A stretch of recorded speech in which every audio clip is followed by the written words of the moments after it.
नमस्कार बंधुरा তিয়াসার রেসিপিতে সকলকে স্বাগত জানাই। আজ আমি চিচিঙ্গা দিয়ে একটা দুর্দান্ত সাথে রেসিপি আপনাদের শেয়ার করতে এসেছি, যেটা গরম ভাত, রুটি, পরোটা সব কিছুর সঙ্গেই খেতে পারবেন। বানানো তো খুবই সহজ।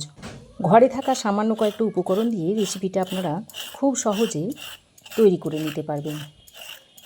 বন্ধুরা, চিচিঙ্গার অনেক রেসিপি তো আপনারা খেয়েছেন, এইভাবে একবার চিচিঙ্গা রেসিপি তৈরি করে খেয়ে দেখতে পারেন। আশা করছি আপনাদের ভালোই লাগবে। তো এখানে আমি 500 গ্রাম মতো চিচিঙ্গা নিয়েছি। তারপর চিচিঙ্গার খোসাগুলোকে একটা ছুরির সাহায্যে চিচিঙ্গার খোসাগুলোকে এইভাবে ছাড়িয়ে নিচ্ছি।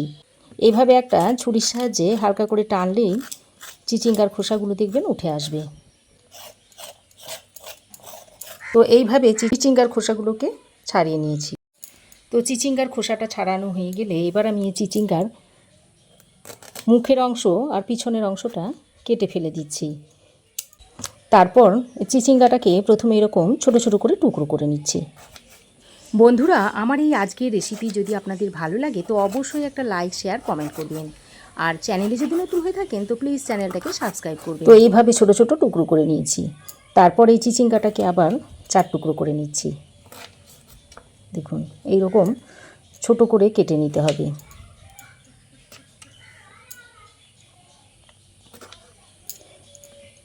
তো চিচিঙ্গাগুলো কাটা হয়ে গেলে এবার একটা প্লেটের মধ্যে তুলে নিচ্ছি।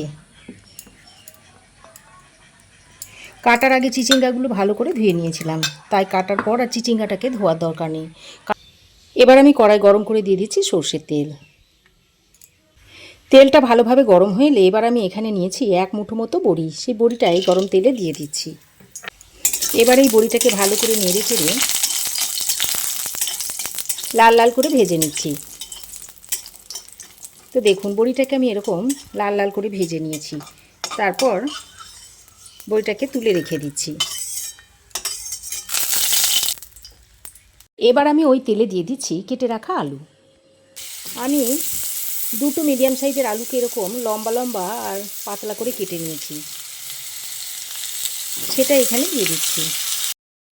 এবার এই আলুটাকেও একটু লাল লাল করে ভেজে নেব। দেখুন, আলুগুলোকে আমি এরকম লাল লাল করে ভেজে নিয়েছি। এবার এই আলু ভাজাগুলোকেও একটা পাত্রে তুলে নিচ্ছি।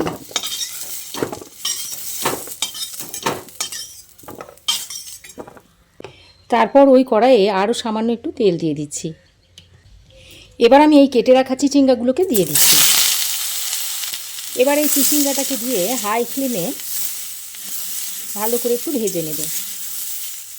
চিচিঙ্গার মধ্যে অল্প একটু হলুদের গুঁড়ো দিয়ে চিচিঙ্গাটাকে ভেজে নিচ্ছি। ভাজার সময় আমি নুন দিচ্ছি না। নুন দিলে চিচিঙ্গা থেকে জল ছেড়ে দেবে, তাহলে আর চিচিঙ্গাটা ভালো করে ভাজা যাবে না। তো দেখুন বন্ধুরা, চিচিঙ্গাগুলোকে আমি এরকম হালকা রং ধরিয়ে ভেজে নিয়েছি। এবারে এই চিচিঙ্গাগুলোকেও তুলে রেখে দিচ্ছি।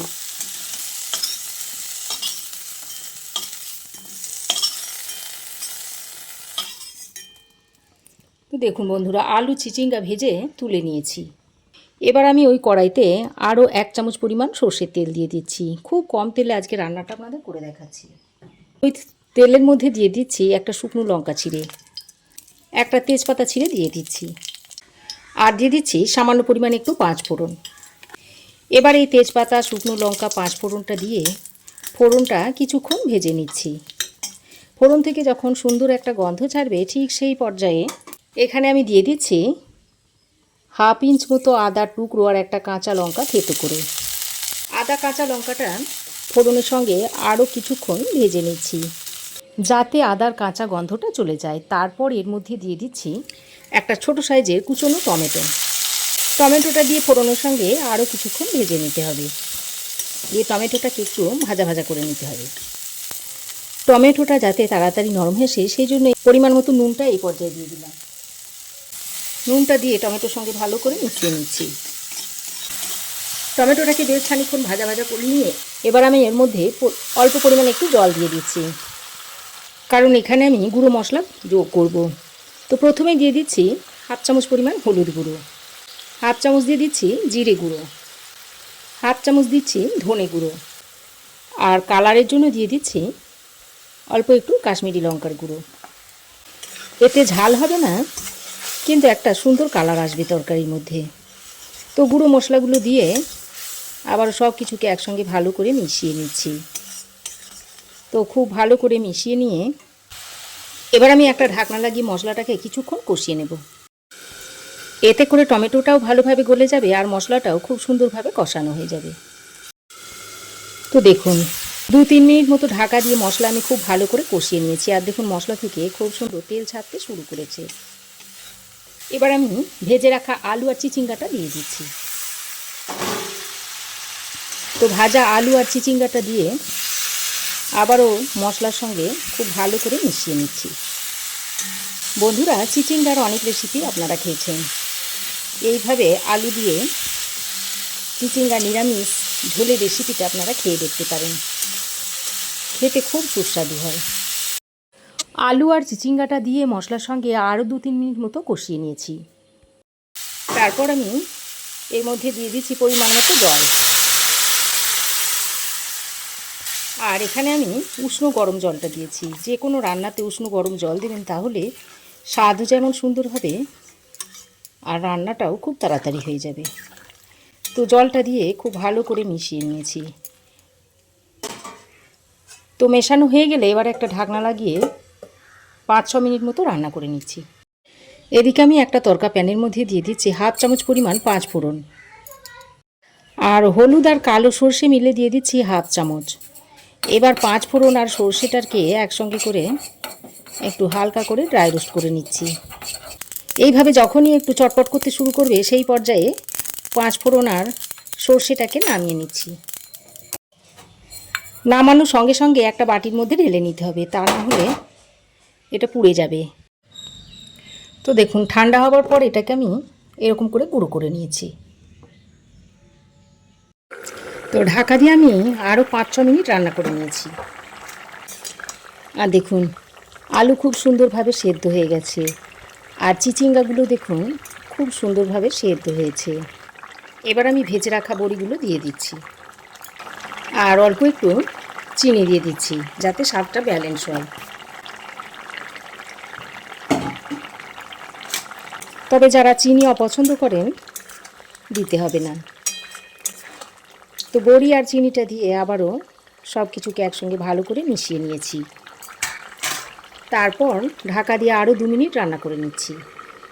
এতে করে বড়িগুলো ভালোভাবে সেদ্ধ হয়ে যাবে আর ভিতর পর্যন্ত ঝোলটা আর বড়ির ভিতর পর্যন্ত মশলা ঝোলটা ভালোভাবে পৌঁছে যাবে। ঢাকা দিয়ে আরও 2 মিনিট রান্না করে নিচ্ছি।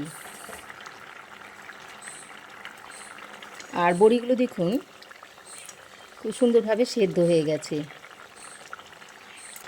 এবার আমি যে ভাজা মশলাটা গুঁড়ো করে রেখে দিয়েছিলাম সেটা এখানে দিয়ে দিচ্ছি, আর কয়েকটা চেরা কাঁচা লঙ্কা দিয়ে দিচ্ছি যাতে ফ্লেভারটা খুব ভালো আসে। এবার ভাজা মশলা আর কাঁচা লঙ্কাটা দিয়ে আবারও ভালো করে মিশিয়ে নিচ্ছি। আর এই ভাজা মশলাটা দেওয়ার পরেই এর থেকে একটা সুন্দর স্মেল ছড়াচ্ছে। যখন আপনারা রান্না করবেন তখনই এটা অনুভব করতে পারবেন। তো খুব ভালো করে মিশিয়ে নিয়ে আবারও ঢাকা দিয়ে স্ট্যান্ডিং টাইমে রেখে দিচ্ছি বেশ কিছুক্ষণ। তারপর রেসিপিটা আপনাদের সার্ভ করে দেখাচ্ছি। তো ঢাকা দিয়ে আরও কিছুক্ষণ স্ট্যান্ডিং টাইমে রাখার পর রেসিপিটা আপনাদের একটা প্লেটে সার্ভ করে দেখাচ্ছি। এটা আপনারা গরম গরম ভাত, রুটি, পরোটা সব কিছুর সঙ্গেই খেতে পারবেন। খেতে অত্যন্ত সুস্বাদু হয়। তো আমার এই আজকের দুর্দান্ত স্বাদের নিরামিষ চিচিঙ্গা রেসিপি আপনাদের কেমন লাগলো অবশ্যই একটা কমেন্ট করে জানাবেন। ভালো লাগলে একটা লাইক ও শেয়ার করবেন। পাশে থাকা বেল আইকনটাও অবশ্যই প্রেস করে দেবেন।